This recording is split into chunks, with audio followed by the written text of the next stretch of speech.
Welcome back to Pre-Algebra Chapter 6, Section 8.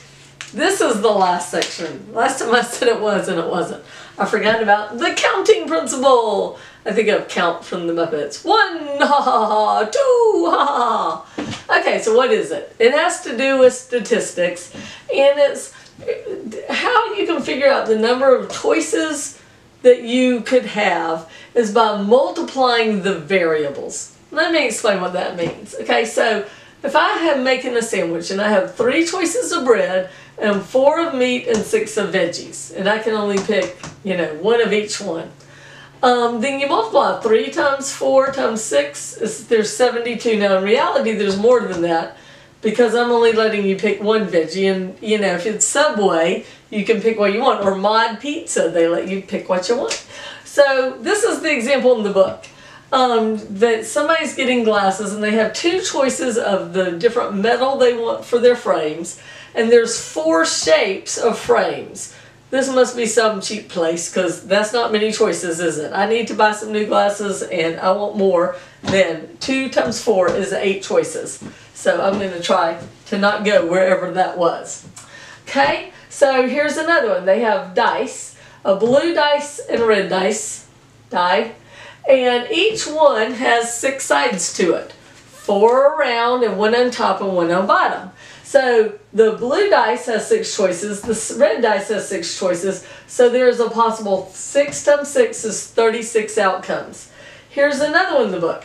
It's like the kind of lock that, when I was in high school, this was on the lockers, it looks kind of like that, like all those little things, and you turn it, you line it up with a little thing.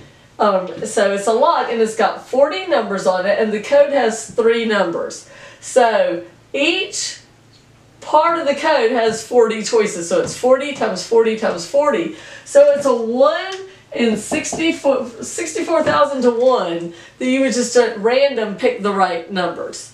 So that brings me to this story. One time we were at a Goodwill shopping, and they had these really nice leather briefcases for $5, and you could shake them and hear something was in them, but they were locked, and they had where you turn to get the code. So each one of these has 10 choices, 0 through 9, and you'd have to get 10 times 10 times 10 times 10 times 10 times 10 times 10 times 10. And if you do all that, that's going to be a whole lot, right? So you'd think, well, you shouldn't buy those briefcases. You're never going to get them open.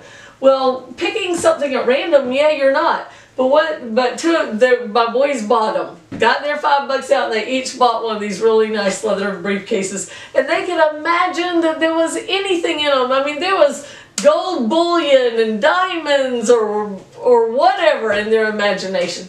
So what they did is first they set them all to 0 and tried that, and then tried 1, then 2, then 3, then 4, and kept going, and it didn't take too long. I mean, it took like less than an hour for them to both figure out the combination, open them up, and find some index cards, a file folder, some paper clips.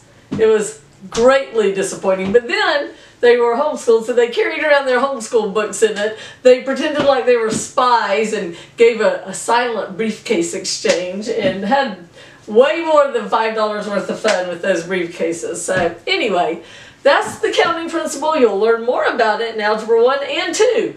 So come back, and next chapter will be Chapter 7. Math is great.